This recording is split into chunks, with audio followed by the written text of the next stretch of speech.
Hello everyone, it's Rita here, and today is going to be Slow Stitch with Rita. And I'm planning to do maybe a Sunday series, and I will know by how many people actually view the video and, want to follow along with me. But it's basically going to be me doing my stitching, I think. But before we start any of that, I need to explain to you how to even get it all prepared, because my subscribers have been watching. If you're new to the channel, most of my subscribers are used to my slow stitching, there it is, journals. And so this is one that I'm working on right now. It's a springtime journal, and this was the cover that I made with slow stitching. So I don't know, we'll probably never get into as much detail as this one has, but maybe. So this particular journal cover is 9 by 12 inches, and that is a piece of felt that you can get at Hobby Lobby or, I don't know, Walmart, Kmart, wherever you live. It's 9 by 12, and that's exactly what I use to stabilize my stitching on. Okay, it's very easy. It's there. I suggest you use a light color because you may not be able to hide the layers between. You may see this, so if you have a neutral color, then you would want a neutral part showing up here. Like this one, for instance, I'm just using this to hold my pin cushions, but you can see I use gray in there because they didn't have any white. And so you can see, I don't know if you can see it or not, I'm gonna bring my camera down lower, I think. You can see the little gray popping out, but I don't care, honestly. It doesn't bother me that that shows. And I use this is one of the little boxes, and that's what I'm going to show you how to make. Whoops, is one of these. And so we're going to cut some squares and lay some fabric on top of the squares and go from there. Okay, and this one I just used the plain felt on the bottom. I didn't stitch the bottom. Here's another one that I've done. These only take minutes to make, and I love them. I love these because, like, this one has little tiny pieces of cut doilies, circles, fabric butterflies, just all kinds of little items that I have been able to store in here and have right at my hand. I don't, use butterflies on everything, but at least they're right there. And then I have another one here, and I want to make another one of these. This one is 5. Okay, these little ones are about 3.5 inches to start with. So depending on how much you stitch, because when you do stitch, it tends to shrink, and so you want to give yourself, you don't want to end up with a 2-inch box. I don't think it would be as handy. But it's perfect for little things like buttons and stuff. So this one, this was really one of the first ones I made, and I just decided I wanted to make a box to hold stuff. So I took a 5-inch template to guide me, and it turns out to be about 5 inches finished. And there's no rhyme or reason to it, what I put on it. I just use scrap fabrics. A lot of these are from a quilt that I made a long time ago. It was a Jen Kingwell design, and if you know her fabrics, if you're in Australia, you would know her. So anyway, that's that. And this one I did stitch a bottom, and then I made a round one. Now this one, and this one I hold, oh, there's a needle. This one I hold like what I'm working on currently that I've just used, I will throw it in here, because otherwise I have 2 or 3 of these bags, not these type of bags, but this is my special one. But this one has a bunch of my cotton. This is Pearl 8, most of it's Pearl 8 cotton. I even have 20, which is like for crocheting or tatting, and I even have 12. Actually, I prefer 12 because I don't have to bother threading a needle, having trouble threading the needle. So, let's see, where else? Okay, so this one is a round one, and let me see if I can turn it sideways. I had a piece of a doily, or a like a table scarf that somebody made years ago, maybe even 1970 or 80 or 90 or something like that. But this little cross stitch stuff was all around the bottom. It could have been a pillowcase even. No, I think it was some kind of a, I think it was a table runner kind of thing, like a scarf, like a dresser scarf. And so this was already stitched. So what I did was made it wide enough to make a bowl, and I think it's about, well, I probably started at 5, I can tell there, 5 inches wide. And then I cut it, and whatever the length of the area that I had that was stitched, I just formed it into a circle, and then I stitched it together at the end, just like that, left it open. Actually, I'm sorry, I didn't do that. I overlapped it because it was a little longer than I needed for my circle. So after I did all the stitching, then I went around and started adding the circle, and what was left over was left over. And I think this circle is a little over 6 inches. So then this part was real plain, and so I added in some flowers. These are just kind of made up flowers. I don't know. I tried to read books and things like that to see if I could figure out how to make them, and some I did. Like this is a little bullion stitch, and you know, as you start stitching more, you'll get used to making other kind of stitching or designs. So this is like a scarf that I could have, actually I used this, I'll show you. I used the other side as an inside lining for my journal cover. So these are at thrift stores, and if they have a stain, don't worry about it. It just gives the extra little vintage look to it. And that's why I like doing this, because I don't have to have everything precise. I was a quilt maker for many, many years, and I even hand stitched in the later years. I kind of got bored with the sewing machine, so I would sit in the evening or in the mornings, and I would just hand stitch little squares together. That's how I got into the Jen Kingwell, because she does a lot of hand quilting, hand piecing, I should say, and then I would hand quilt it or applique or whatever. And I love the feeling of that. I feel the texture. I don't have to worry about it being exact, although when you're quilting you pretty much need to be exact because it won't fit together if you're not.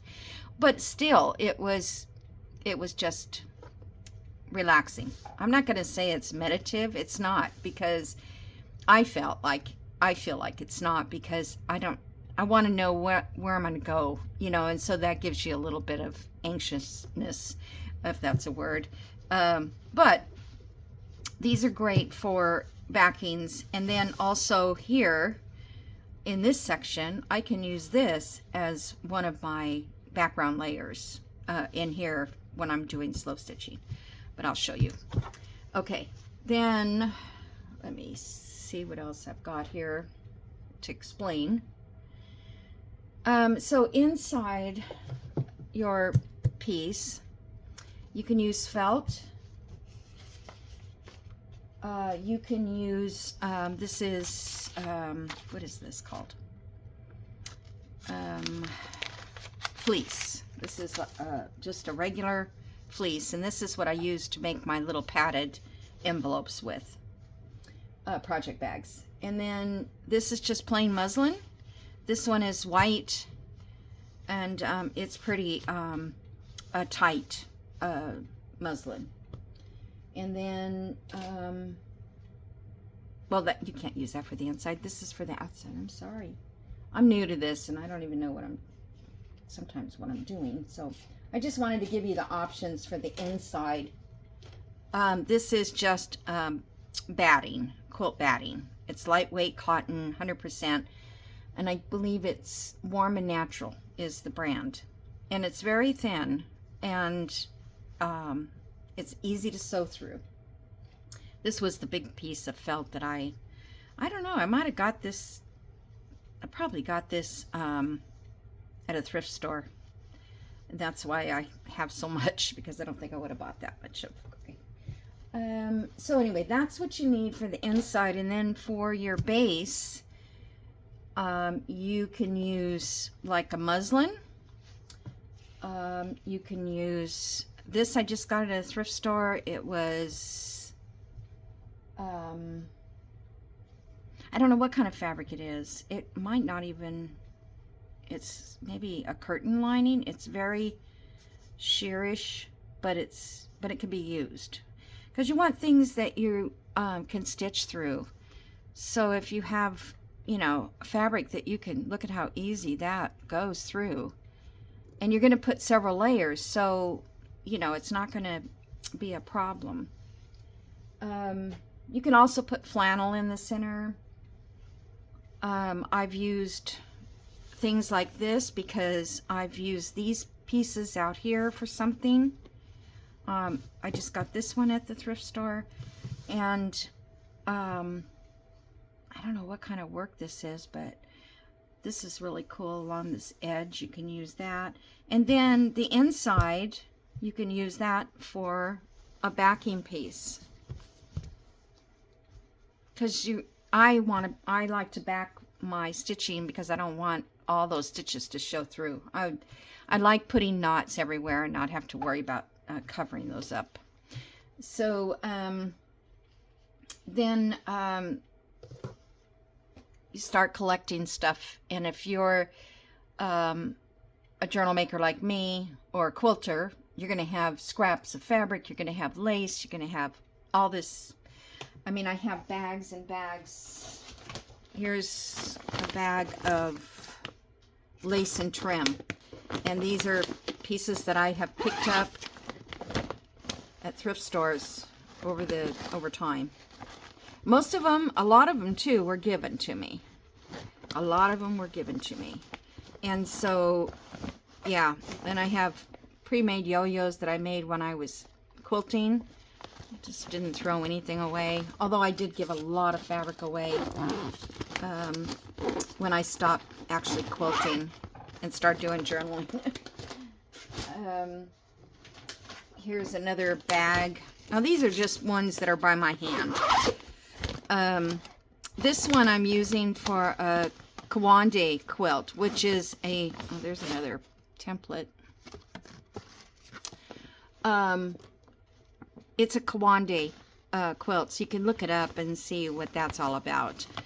And it's just bits of fabric. And I think I used a lot of those fabrics there on this one. So I hope you can see this stuff. I'm not sure where my camera is. I hope you can see it. So this will be the last time that I carry all this stuff into my craft room, because I do this in my dining room. No, my like den. My sewing room den.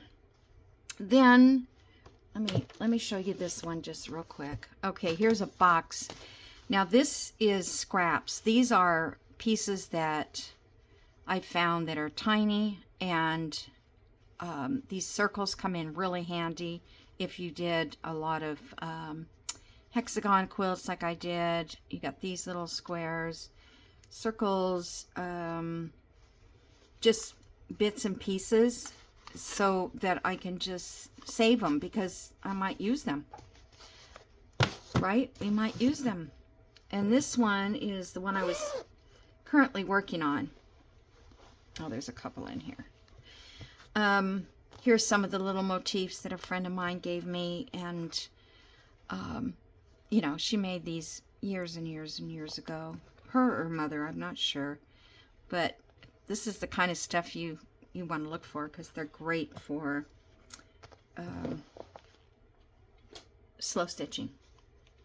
Okay, so this one here I'm working on, and I wasn't, and I had pink, that's ugly.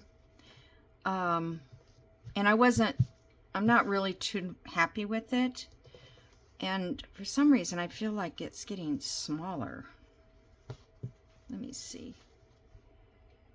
Well, it's 11 1/4. And it's 9 high, so I guess it's not. It's just maybe the colors. So little by little, I've been working on this.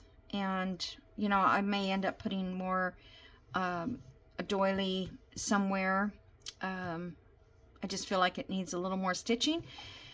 And the other thing too, if you are stitching tight, these are all pretty loose, so I haven't really gone in there. Now here I've done stitching it on this bird, kind of like a seed stitch, here and here, just to bring out that.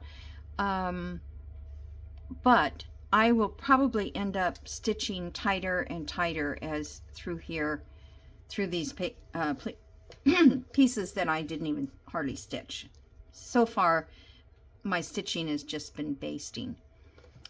It's a running stitch, which you can do your whole thing with running stitches. You never have to put a different kind of stitch in if you don't want to.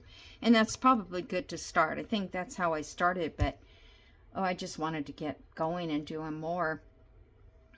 So that one is just random. And I think it'll look pretty when I get done. Yeah, I hope so.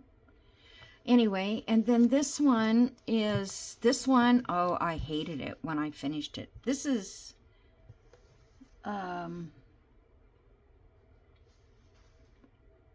thought maybe this was the Kwande one I did, but I don't think so. Anyway, I think I watched a video, and I watched this lady put all these layers on. It was the Kwande. I must have changed my mind. Anyway, so she was putting all these layers, and then after that, she said, okay, when my next video comes out, I'm going to add another, that's upside down, another element. And so she came back, I'm sorry. She came back, and she added lace.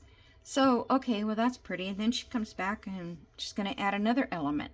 Well, what she was going to add was hideous.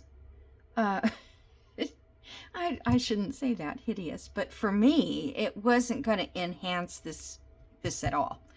So I just went with the steps that she started, and I wasn't even going to finish it, putting any kind of lace or anything. I may still even put lace, but in here I did seed stitching. Here I did a little bit of a pistol sort of stitch, or feather stitch kind of thing.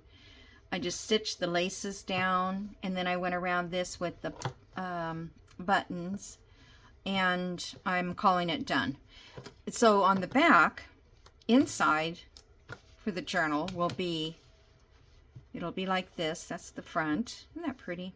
Now that Valentine's Day's over. But this will be the inside, and right now I'm just doing a blanket stitch around the outside to hold it in place. I'm not going to stitch through here, but you could just go and pick up if you wanted to tack this down more. I don't use glue. I can't think of any time that I use glue to make my slow stitch. But not that you can't, because you can. And so this is one of my very first, which was a needle book, because you need a needle book to hold all your stuff. And this one I purchased, not the cover. I purchased a kit that had things in it, and it had a piece of this ticking, and these were things that I just didn't normally have. It had, I believe it was this little bumblebee, this piece of fabric here, this one back here, that's my own, and I think this might have come in the kit. And maybe the button. This was mine. This was mine. Yeah, these are mine, and this, I think this came in the kit. This one came in the kit. This little charm came in the kit. These little beads, and that's about it. So yeah, this was my very first one, and I just fell in love with the whole thing. Then I added pages. So I took this piece of like linen and made a pocket there, and this holds several needles, and most of them I don't like, probably. This is my little, and I put a little slow stitch thing there, and this is my little needle keeper, and I don't even know what size needles there are. But the basic needle that I use is a 24 size. Now, it's got a big eye, but it's not big enough for some of the threads that I use, so I have to jump and get something bigger.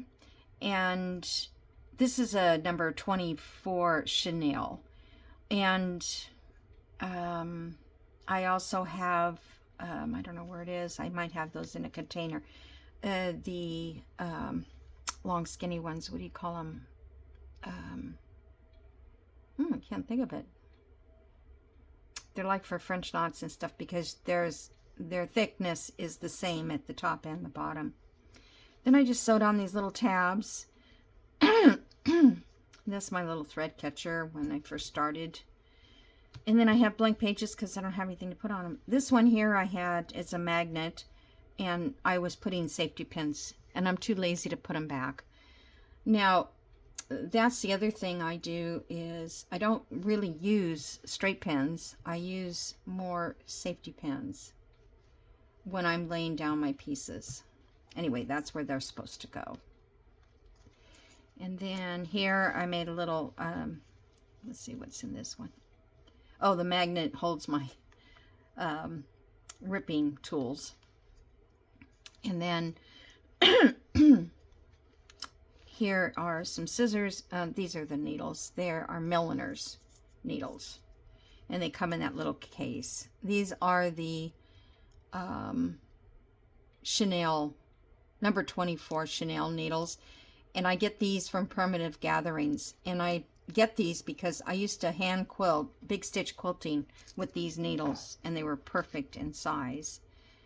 And these here, oh, this one I just made it. I had a little kit and I cross stitched it. This is needles. There's nothing in there. These are, it was just a sample page thing that I was working on, and then just more miscellaneous in case I need a needle threader. There it is. Okay. So I think that might cover everything except going to the thrift store and collecting lace off of old clothes, curtains, whatever you can find. Like this was some kind of a crochet thing. Here's some pink. Now, you can get these online. I'm so sorry. Like this one, a few of these I have. I don't want to use them. I'm hoarding them. But I ordered those online from a lady. Actually, she lives in Georgia here. So, but she had some. I was very impressed.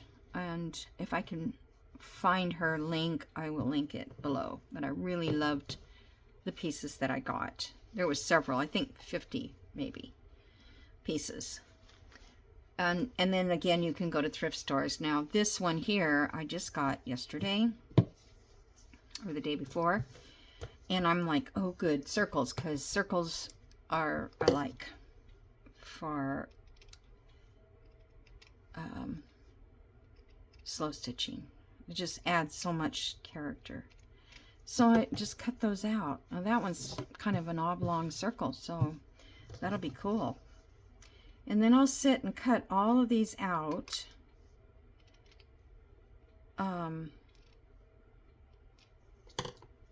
Like that. And then there's even, once I get in there, oh, here's one. I can even do it this way here, because these have dual patterns. And this doily was in pretty bad shape, so they basically gave it to me. And I'm like, okay.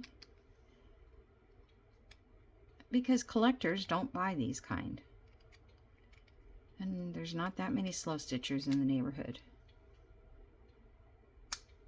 So there's another design. All right, so I'm going to put that away. Now, how much time have I spent? Okay, I'm good. I don't know how much that I'll get done, but we'll give it a try. So the first thing I want to do on mine is I'm going to do a 5-inch because I want another large box. And I'm going to use, because yesterday I was working in here on a journal and I had all the ephemera laying all over my desk. I'm going to make something this size where I can stack my ephemera just for that particular journal, not all of my ephemera, but whatever I've made, and stack it up. Then I can just kind of thumb through and see what I want instead of looking under. And it's all on top of my scissors and I can't find anything. So the first thing I'm going to do is, I think I'm just going to use this fleece. And we're going to have a layer of fleece on top and a layer of fleece, a layer of fleece in the middle. And we're going to sandwich it with a fabric on top. And we're not going to put the backing on yet because I'm going to do all the stitching and then we're going to add the backing. So what I do is, this is the only reason I need a template, is to make these squares. Okay, and then I'm going to fold it kind of like that. I could probably fold it again if I wanted, but I'm not going to. I'll go along here. These are the only sharp scissors in the room. But these Tim Holtz scissors are good for cutting fabrics because they're serrated, and what that does is helps your, not this fabric because it doesn't unravel, but it helps other fabrics that unravel when you're stitching them. So it'll have a little bit of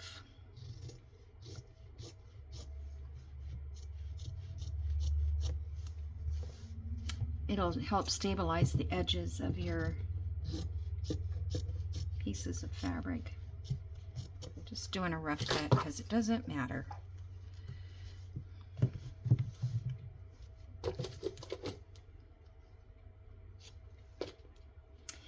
And you're going to need 5 of these.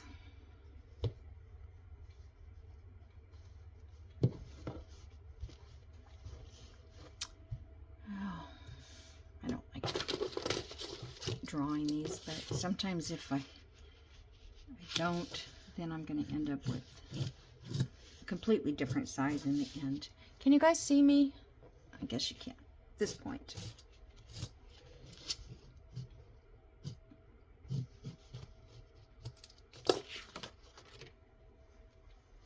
Okay, so this would be,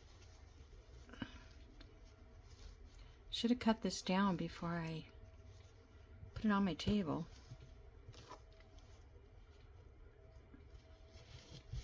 I do this kind of thing in my lap. I don't even put it on a table to lay it out. I just go with it, because I want to relax. I don't want to fuss with it. I just want to sit there and stitch and watch YouTube. Or a movie now and then. I have a hard time watching movies. I get distracted and then I don't even know what the movie's about, especially if I'm stitching. Because this does, it just, you know, you just start thinking about things. And you kind of like forget that you're watching something. Whoops, I hope I didn't hit you too hard. I'm sorry. Okay. All right, so now we've got our squares. Now, you don't have to put a backing here. You can stitch right onto your squares. But I like to put a backing. So this is another little box of scraps I have.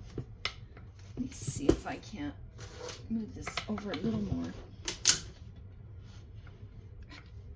Give me a little more space there. Okay, so I'm trying to think what I want to do.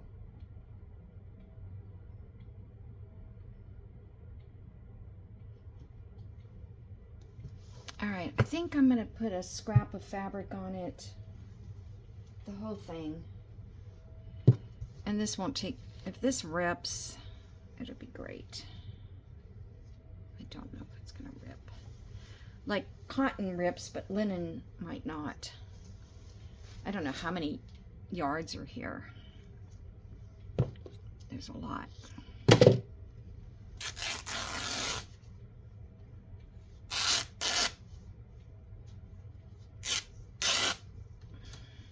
Get our first straight line. Just rip it, because see how different that is?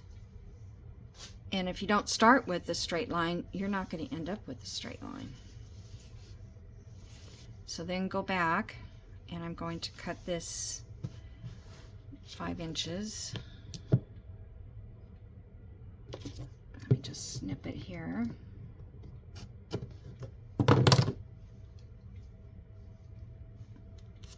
Let me snip a little more. Now you can use this muslin, you can use a printed fabric if you want. It's anything you want.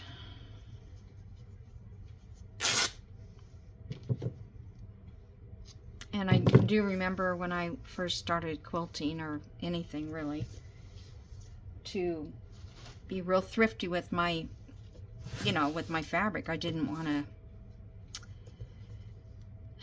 waste anything, but I don't care anymore now,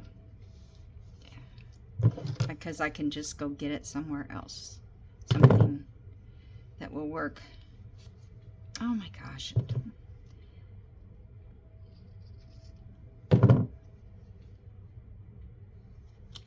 I think it's just that it's got the selvage edge on here.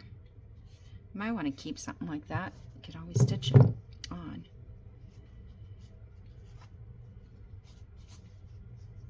Okay. Now, let me just set this on here.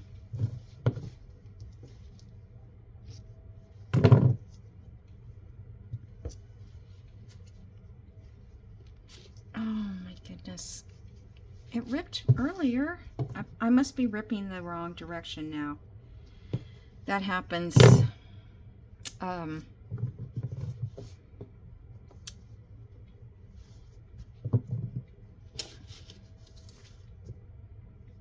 not sure I want to even use this, so I am going to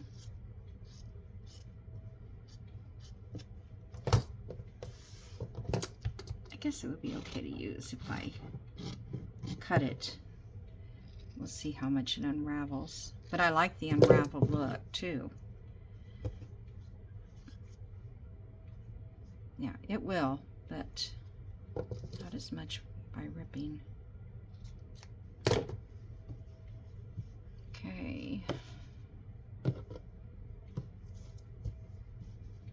not going to get that much done anyway because of the time frame. Okay, I'm going to set this aside, but there's enough there for me to get five of these out. And like I said, you don't have to do this. You can just do it straight on your backing or your stabilizing medium, whatever you're using. So now I'm going to set that aside. Let's just set that here. Okay. So I was thinking about doing, I came across several pieces of, in my stash, some red, and I thought I would use some red in my box. So I'm just going to use a piece here. Stick it up there. Now we don't have to cover every single area of this fabric here. And that's kind of wrinkled, but by the time you're done stitching it won't be wrinkled anymore.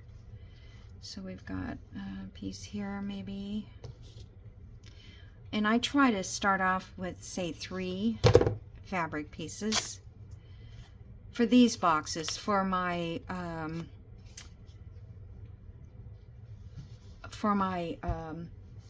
journal covers, I cover every inch of it with fabric.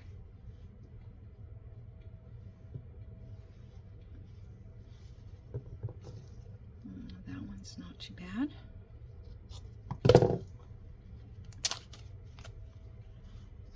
Okay, so I'm just going to do that. Now we're going to fill this in with stitching and pieces of lace that way, or here's some what do you call that, gauze, some buttons maybe. So there's a start right there. I mean, you could be done right now if you want, or you could put another, you know, piece of lace or whatever. Sometimes it gets too busy and then I don't like it. So so the stitch I'm going to show you now is basically the background stitch or the basting stitch.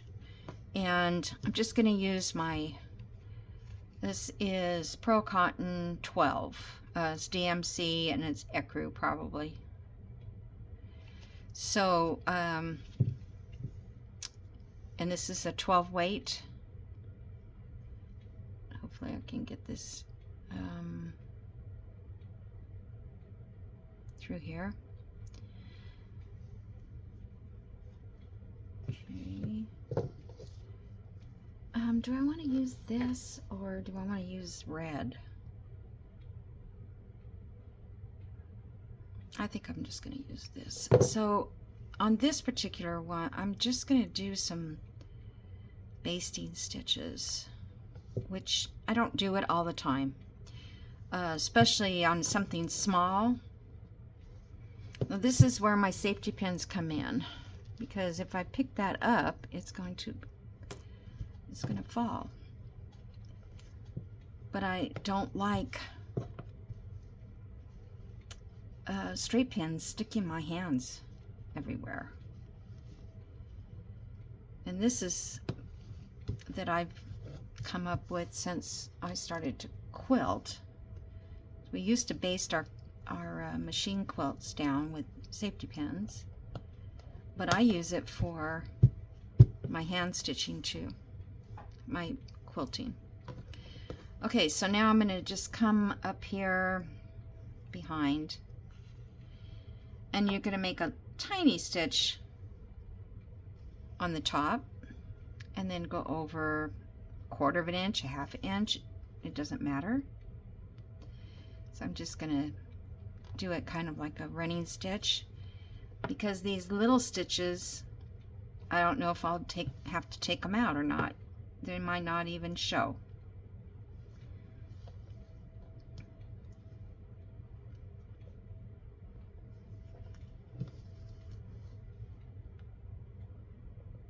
Oops. You know, I'm not really having, my eyes are not, I usually have my work here. So, can you guys see me stitch? Maybe I'll move it down. Hold on.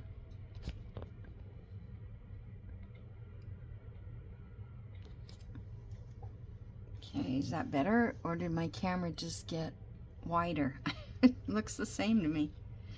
Okay, little stitch, big stitch in the back. Little stitch, big stitch. Little stitch, big stitch. And then I'll just take a little stitch down, and then I'll come back up about a fingernail wide. Okay, a little stitch and then up.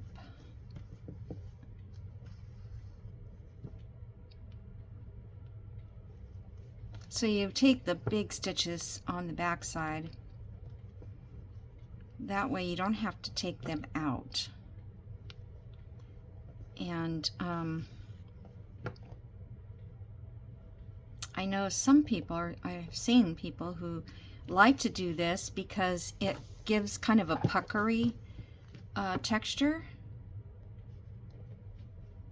and it looks kind of cool. But by the time I get done stitching, you can't even see this. So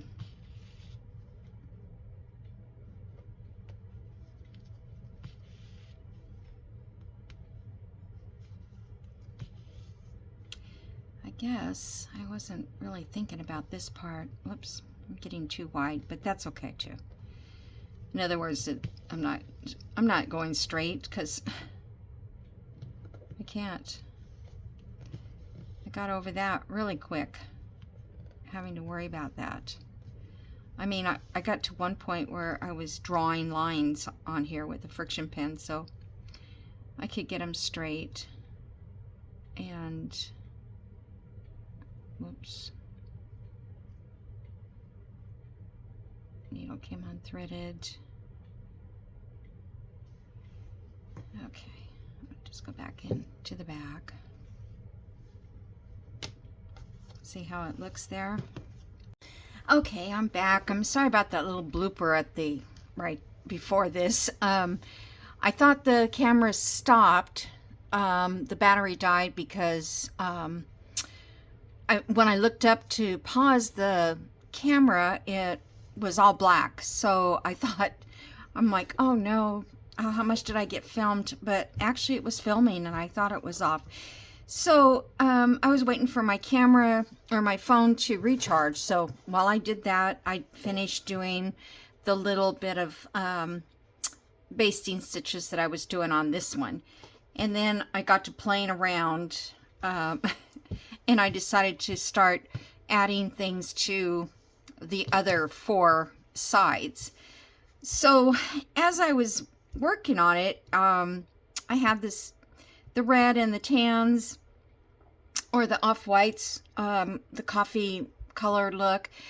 And then I thought, it needs another pop. It needs something else. So I got out a couple pieces of black, grayish colors. And I decided to put these along in with that. Now you'll find yourself changing your arrangement over and over, possibly. Sometimes I do, sometimes I don't. It just depends on what's, you know, going on. So these here I have not basted yet. This one I have, so this is the one that I'm going to now this one is bigger than the 5-inch square, and trim that off. Trim that off before you sew your basting, because if you go over it, you're going to cut your basting stitches off. So check back there and see how that looks. Hopefully you guys can see. I got the cameras down closer. So let's see what we can do to embellish. And the first thing I would do is I would stitch all of these little areas. I'm going to use this kind of red and light and dark red floss, and of course it doesn't want to. And I'm going to find my needle. It's a variegated, and I also have this, which is a burgundy-ish red. I just want to get 2 strands out of here.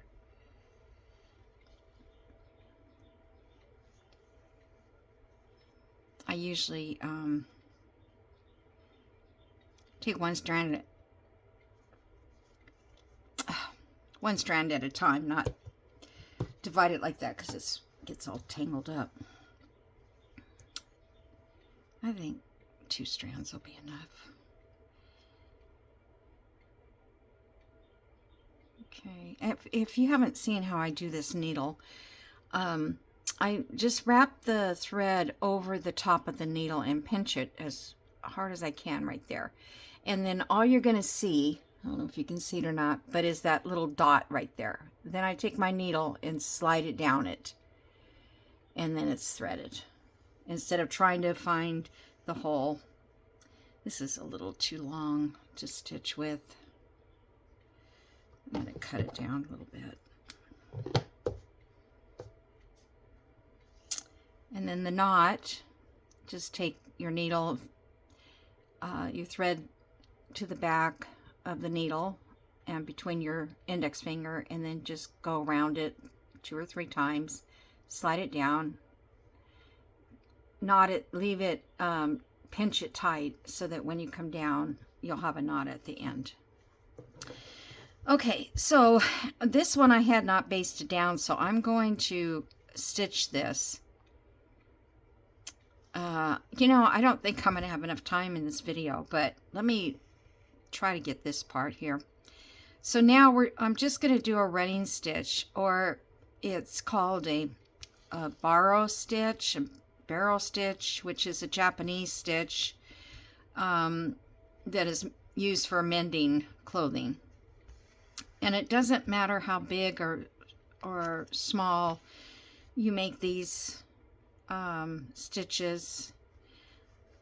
In fact, if you have a gingham fabric, it's a good one to start with, because I'm just going to go back and forth, because you can actually kind of measure your stitches. I'm not going to do it right now because I'm off, but you know, 2 gingham and then come up like 2 little gingham again,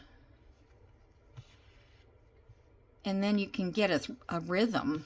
And once you get your rhythm, you're good. Whoops, I went all the way through to the back because I want to start a new row.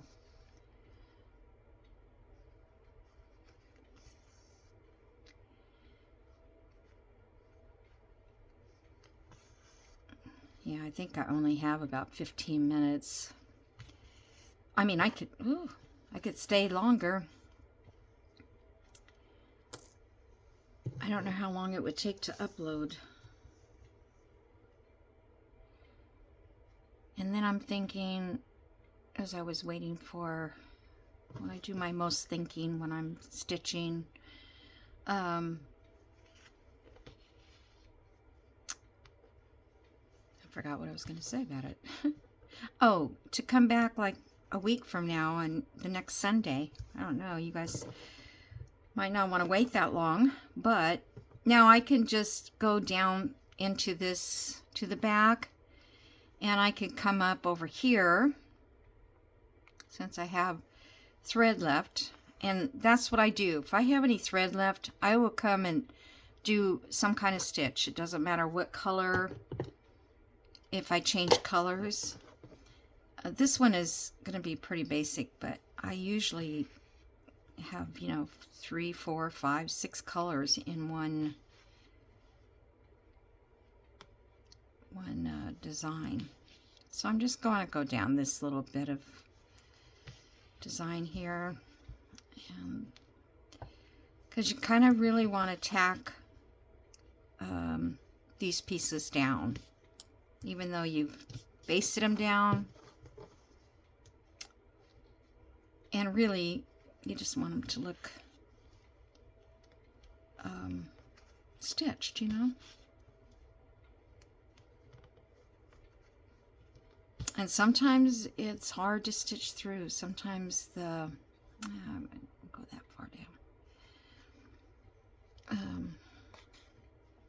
Sometimes all the fabrics get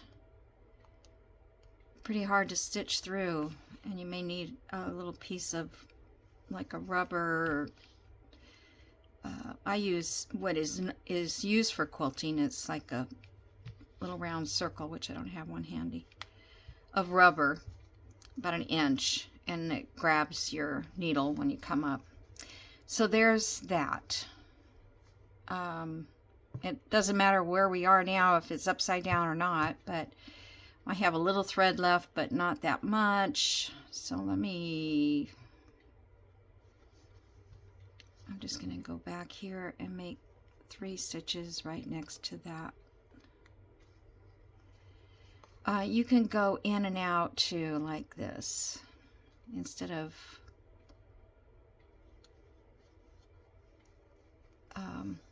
keeping the needle on the top.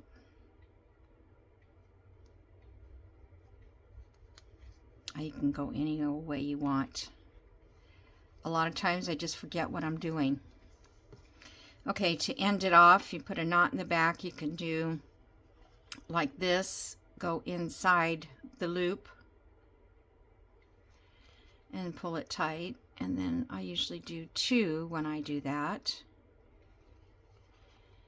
And then there's another knot, which this is kind of short now, so I won't show you that this time, that I use in the back. Okay, so now we have this, and let's say we want, first we would sew all around the other parts and up and down wherever you needed to sew to get this nice and sturdy. And in the meantime, I would have trimmed this away.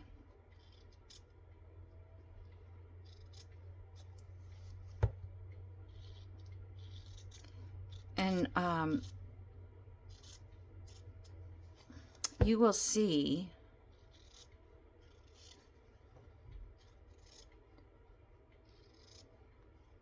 sorry, I need big long scissors and I don't have any sharp ones.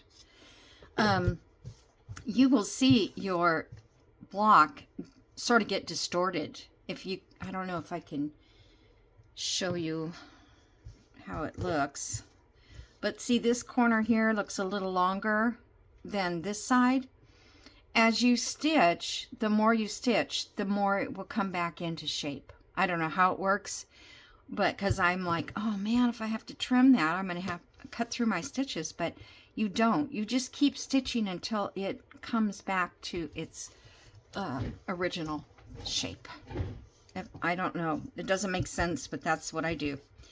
Okay. So I was going to show you, I printed out some flowers onto muslin fabric, and I print that on, I use like a contact paper, not contact, labels. You know, you get them at the, what do you call it, store, office supply. They're solid, sticky, 8.5 by 11. And then I lay my fabric on there nice and flat, and then I trim around it and run it through my printer. And like here, I had a little overhang, so my printer got really upset and put black over there. But generally, they all come out okay. Now, the first time I did this with like my little butterflies, where are they? Here's my little butterflies. The first time I did this, I cut all my butterflies out.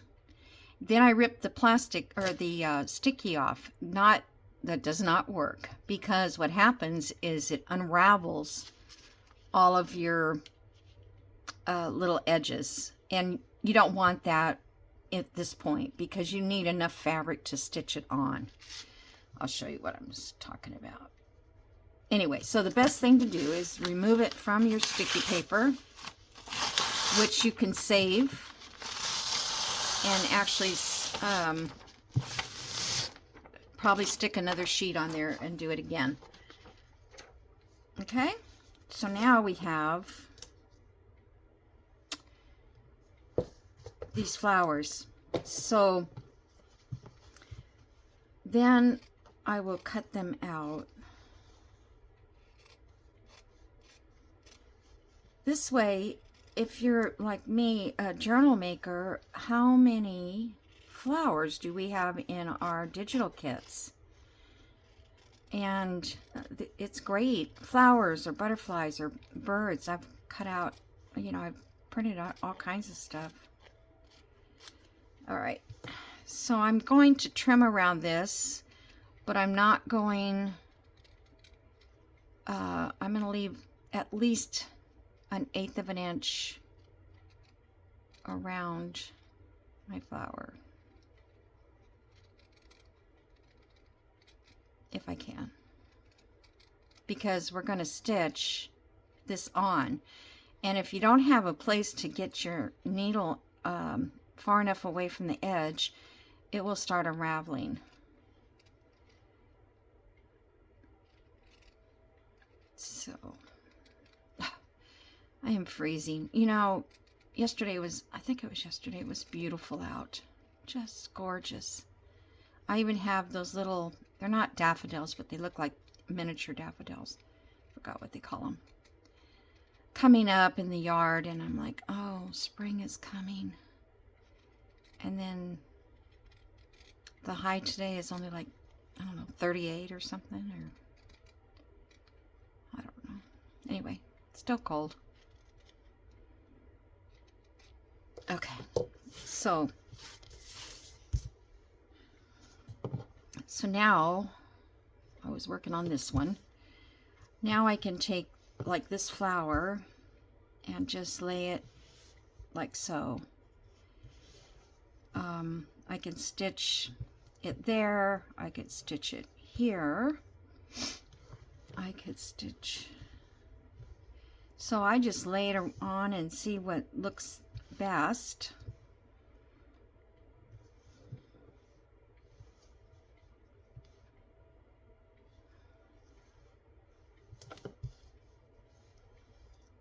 That black, that covers up all the black. I think this one might look best.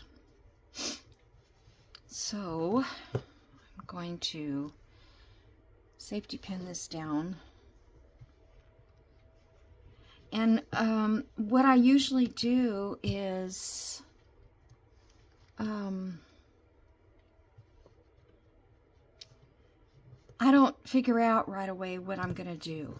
In other words, I'm going to put this here, but I don't think, oh, well, if I put that there, can I still put a button? I don't do it that way. I just put this down, and then I come back and say, oh, okay, that little piece of lace would look nice right there. You see what I mean? It's just, if I try to think it out, then it gets too frustrating. Okay, so now I'm going to find my, where's the thread? There it is. I'm going to use my, because on these stitches, these that I sew around, I don't know if I did on any of, like this bird I sewed, and I just used a cream color fabric to match the outside edge. I think I did that on most of them. And then I would go to the inside and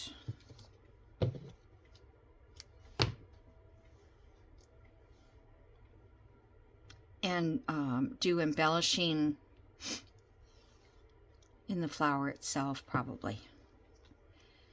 So I'm just gonna, I'll start at this little corner here.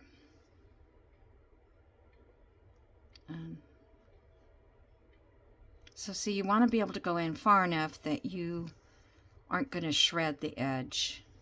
I'm just going to stab stitch it to start.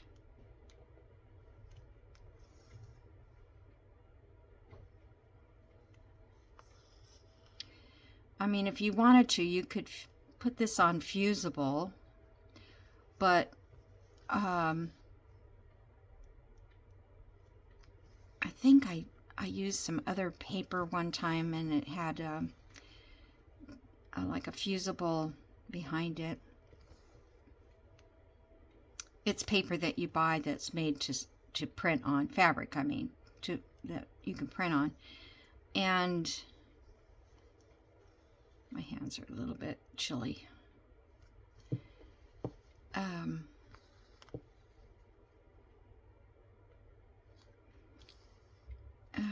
What was it? Oh, I could not stitch through it. It was so bad to stitch through. Now, see, I probably should have paid more attention. I'm trying to hurry, but this should have been over more. In fact, I might take that out because I'm going to be stitching right into the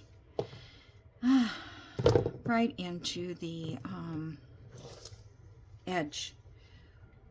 Like, you need to leave at least maybe a 1/4 of an inch.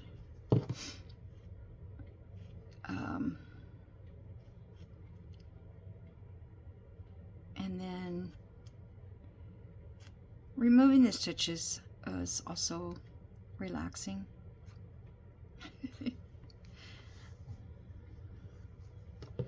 Okay, because if you do the whole thing, you say, oh, I'm gonna let it go, and then you do, you'll be disappointed if it didn't work out for you. So actually, I like it back over there better because some of that shows there.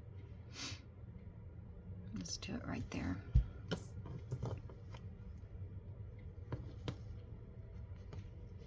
And I had in my digitals, I had a kit, or I don't know if it was a kit or where I got it, but it said red flowers or red blooms, I think, and it just wouldn't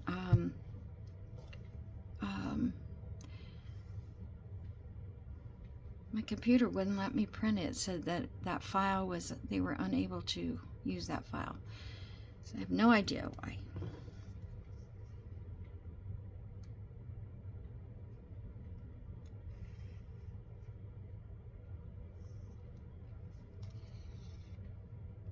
So as I'm stitching this on a little bit, then we'll be done for today, the video. And you guys can make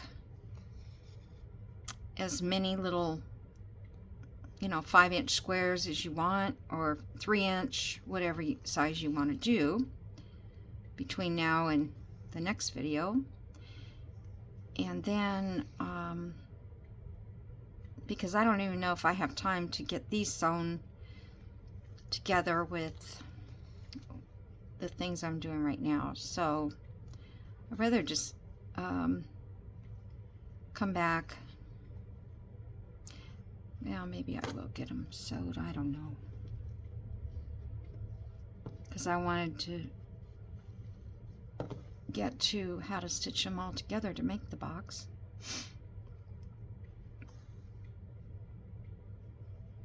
Maybe I can get the background stitched, and then I'll come back and do some embellishments. Maybe that's what I'll do in the next Sunday. And then maybe I can show you at least how to stitch them together, so you'll have 20 boxes available. And the round ones are fun too. But and I honestly do not slow stitch to do nothing with it. I have to have some sort of a project. And if you watch Rachel at Roxy's Creations, her and her sister Sarah are doing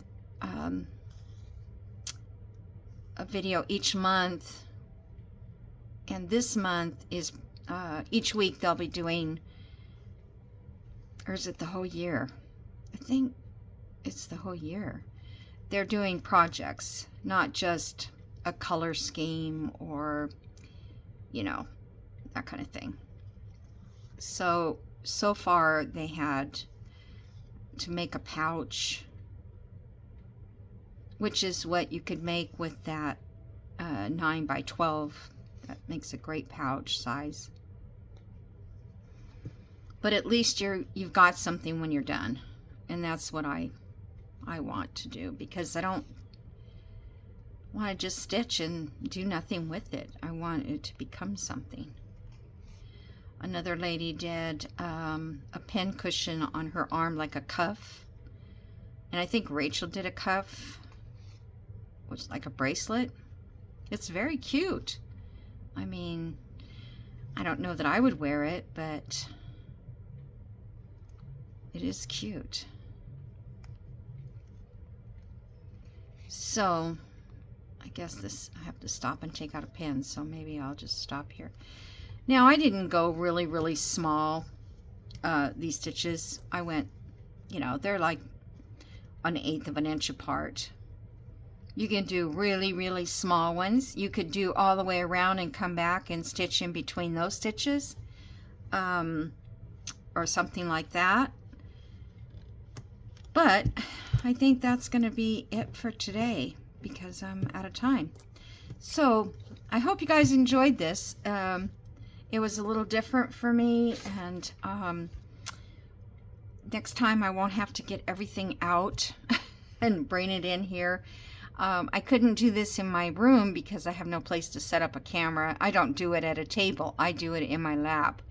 Actually, I have, not this tray, but I have a tray that I sit on my lap, and that has my little workspace on it. So, you know, whatever you do or how you do it, it's up to you. But I cannot pick up a needle on this table either. So I hope you guys enjoyed it, and I'll take a picture of these so you can see it. And if you're new, welcome to the channel, because you may pick this up just seeing the word slow stitching in the description. And for those who watch me all the time with my journal making, I appreciate you coming by just to watch and say hi. Okay, so I'll see you in the next video. Bye.